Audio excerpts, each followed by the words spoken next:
حسبنا الله ونعم الوكيل نعم المولى ونعم النصير حسبنا الله ونعم الوكيل. Assalamualaikum warahmatullahi wabarakatuh.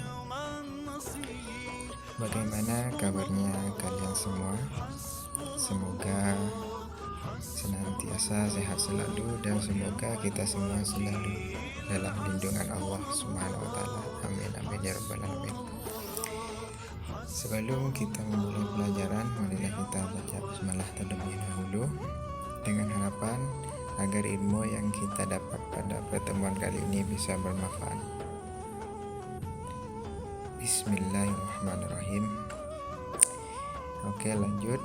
Kami dari kelompok 6 yang beranggotakan yang pertama yaitu saya sendiri, Miftahur Rahman. Yang kedua yaitu Dinda Alvina RJ. Yang ketiga yaitu Devenda Ekawati. Di sini kami akan membahas tentang peradaban Islam pada masa Daulat Umayyah di Spanyol. Dengan sub pembahasan atau pokok pembahasan yaitu ada 4. Yang pertama yaitu sejarah masuknya Islam di Eropa. Yang kedua, sejarah berdirinya Daulat Umayyah di Spanyol. Yang ketiga yaitu sebab-sebab kemajuan dan kemunduran peradaban pada masa Daulat Umayyah di Spanyol. Yang keempat yaitu pengaruh peradaban Islam Spanyol di Eropa. Kita ke pembahasan yang pertama yaitu tentang sejarah masuknya Islam di Eropa. Islam adalah agama terbesar kedua di Eropa setelah Kristen. Meskipun mayoritas masyarakat Muslim di Eropa saat ini adalah imigran, namun terdapat penduduk pribumi asli Eropa yang memeluk Islam di Balkan. Islam masuk ke Eropa melalui invasi Moor dari Afrika Utara, yaitu sekitar pada abad ke-8 sampai ke-10. Selama beberapa abad, entitas politik Muslim berdiri kokoh di wilayah yang saat ini adalah Spanyol, Portugal, Selatan Italia, dan Malta. Komunitas Muslim di wilayah tersebut kemudian dikonversi atau diusir pada akhir abad ke-15. Di Kaukasus, perluasan Islam terjadi setelah penaklukan oleh dinasti Persia sejak awal abad ke-16.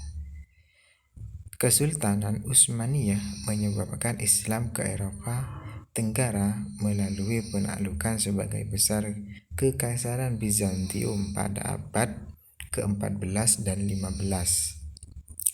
Selama berabad-abad, Kesultanan Utsmaniyah juga secara bertahap kehilangan hampir semua wilayah di Eropa, hingga akhirnya runtuh pada tahun 1922.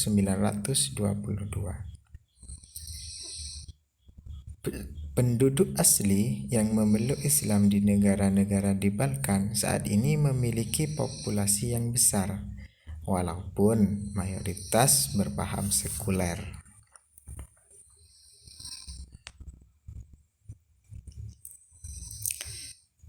Istilah Muslim Eropa itu digunakan untuk negara-negara mayoritas Muslim seperti Albania, Kosovo, dan Bosnia Herzegovina. Sedangkan negara-negara lintas benua seperti Turki, Azerbaijan, dan Kazakhstan itu memiliki populasi Muslim yang besar, seperti halnya di Kaukasus Utara, Rusia. Pada akhir abad ke-20-an dan awal abad ke-21, sejumlah besar umat Muslim berimigrasi ke Eropa Barat. Pada tahun 2010, diperkirakan sudah 44 juta muslim yang tinggal di Eropa, atau sekitar dari 6% lah dari penduduk Eropa, termasuk sekitar 90 juta di Uni Eropa atau sekitar 3,8% di Uni Eropa. Diproyeksikan persentase umat muslim akan mencapai 8%, yaitu pada tahun 2030 nanti. Umat muslim Eropa sering menjadi subjek dari perdebatan yang intens dan kampanye politik. Terkadang menjadi lebih hangat ketika terjadi peristiwa-peristiwa seperti serangan teroris oleh ekstremis Islam, kontroversi kartun Nabi Muhammad di Denmark, perdebatan soal cara berpakaian Islam, dan kampanye-kampanye partai sayap kanan populis yang memiliki muslim sebagai ancaman terhadap nilai-nilai Eropa seperti budaya dan cara hidupnya.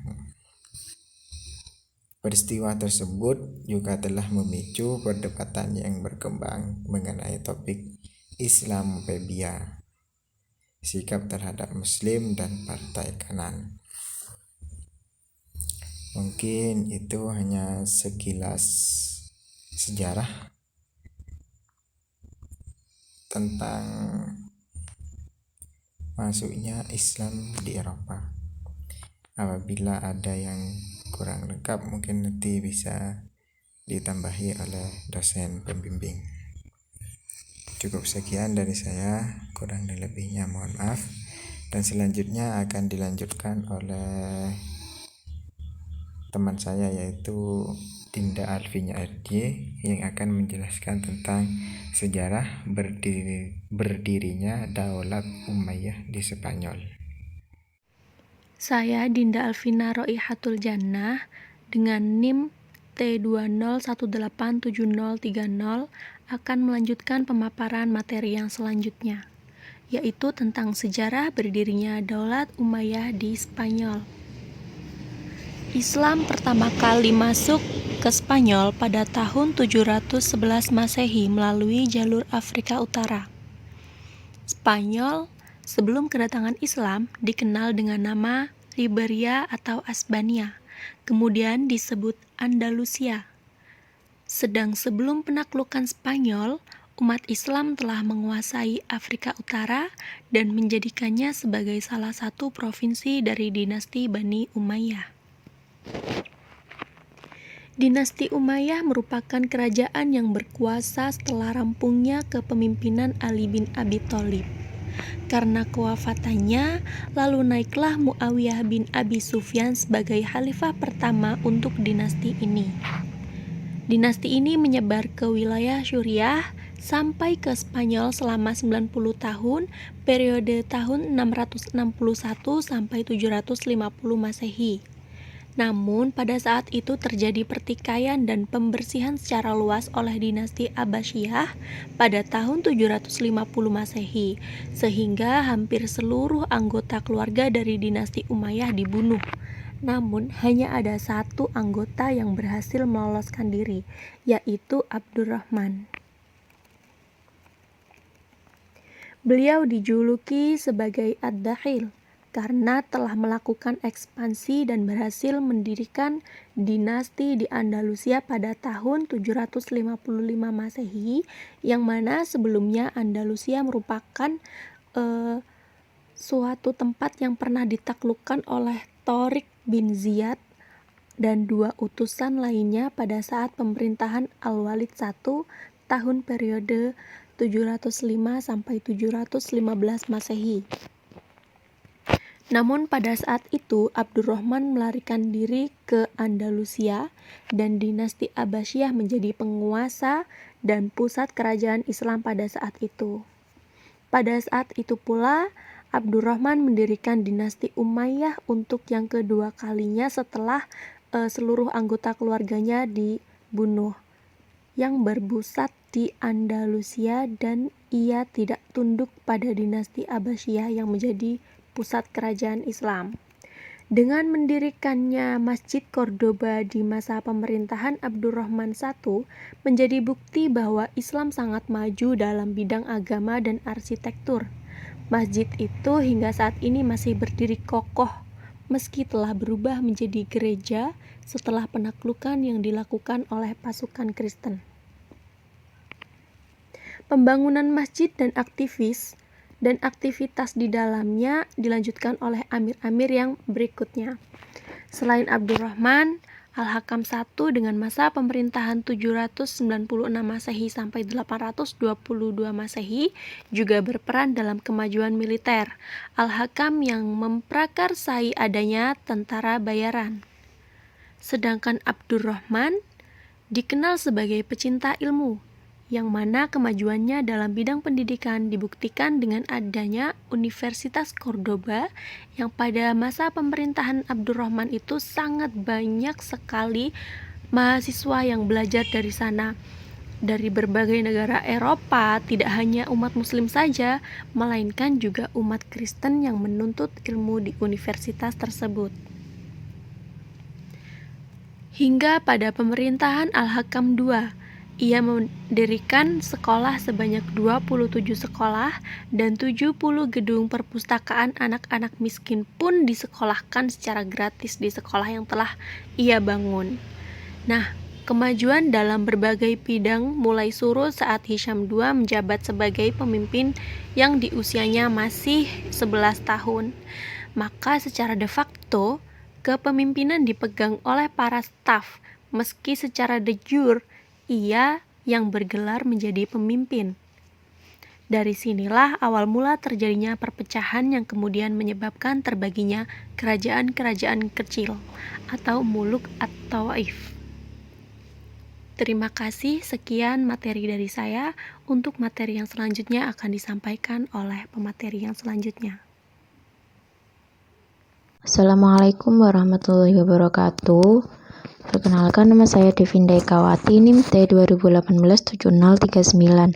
Di sini saya akan menjelaskan tentang sebab-sebab kemajuan dan kemunduran peradaban Islam pada masa Daulat Umayyah di Spanyol. Untuk yang pertama, kita akan membahas tentang kemajuan. Kemajuan di sini ada dua, yaitu kemajuan intelektual dan kemegahan pembangunan fisik. Untuk kemajuan intelektual, di dalamnya ada kemajuan dalam filsafat, sains, fikih, musik dan kesenian, bahasa dan sastra. Yang kedua yaitu kemegahan pembangunan fisik. Untuk pembangunan yang pertama yaitu di kota Cordova, yaitu ibu kota Spanyol sebelum Islam. Oleh penguasa Muslim, kota ini dibangun dan diperindah. Jembatan besar dibangun di atas sungai yang mengalir di tengah kota. Taman-taman dibangun untuk menghiasi ibu kota Spanyol. Pohon-pohon dan bunga-bunga diimpor dari timur. Di antara kebanggaan kota Cordova lainnya adalah Masjid Cordova. Untuk yang kedua yaitu Granada. Granada adalah tempat pertahanan terakhir umat Islam di Spanyol. Di sana berkumpul sisa-sisa kekuatan Arab dan pemikir Islam. Posisi Cordova diambil alih oleh Granada di masa-masa akhir kekuasaan Islam di Spanyol. Arsitektur bangunannya terkenal di seluruh dunia. Istana Alhambra yang indah dan megah adalah pusat dan puncak ketinggian arsitektur Spanyol Islam. Istana itu dikelilingi taman-taman yang tidak kalah indahnya. Selanjutnya yaitu kemunduran peradaban Islam Daulat Umayyah di Spanyol. Untuk yang pertama yaitu munculnya khalifah-khalifah yang lemah. Yang kedua, konflik antara Islam dan Kristen. Yang ketiga, kemerosotan ekonomi. Yang keempat, sistem peralihan kekuasaan yang tidak jelas. Pengaruh peradaban Islam Spanyol di Eropa. Spanyol merupakan tempat yang paling utama bagi Eropa menyerap segala peradaban Islam, baik politik, sosial, ekonomi, maupun budaya. Bangsa Eropa menyaksikan bahwa negara Spanyol di bawah kekuasaan Islam telah menjauhi negara-negara tetangganya, terutama di bidang sains, pemikiran, dan arsitek. Yang terpenting di antaranya adalah pemikiran Ibnu Rushd. Ia melepaskan belenggu taklid dan mengajarkan pemikiran bebas. Ia membahas pemikiran Aristoteles dengan cara yang menarik dan memikat bagi semua orang yang berpikiran bebas. Ia mengedepankan sunnatullah menurut ajaran agama Islam terhadap panteisme dan antroporpisme Kristen. Saking besarnya pengaruh Ibnu Rushd di Eropa hingga muncul gerakan Ibnu Rudisme yang menuntut kebebasan berpikir, yang membuat panik pihak gereja Eropa yang menolak pemikiran tersebut. Pengaruh peradaban Islam, termasuk di dalamnya pemikiran Ibnu Rushd, berawal dari banyaknya pemuda Kristen Eropa yang belajar di Universitas Islam di Spanyol. Mereka menerjemahkan berbagai buku ilmuwan Muslim selama belajar di Spanyol. Setelah pelajar Kristen itu lulus di Universitas Islam, mereka pulang ke negerinya masing-masing. Mereka mendirikan universitas dan sekolah yang sama. Universitas pertama kali yang berdiri di Eropa adalah Universitas Paris pada tahun 1231 Masehi. 30 tahun setelah wafatnya Ibnu Rushd, di akhir zaman pertengahan di Eropa baru berdiri 18 universitas. Dalam mendirikan universitas tersebut, orang-orang Eropa menggunakan pelajaran yang diajarkan oleh Universitas Islam. Walaupun Islam akhirnya terusir dari negeri Spanyol dengan cara yang sangat kejam, tapi Islam telah banyak memberikan kontribusi terhadap gerakan-gerakan penting di Eropa. Gerakan-gerakan tersebut antara lain yaitu kebangkitan kembali budaya klasik pada abad ke-14 Masehi yang muncul pertama kali di Italia dan gerakan reformasi pada abad ke-16 Masehi.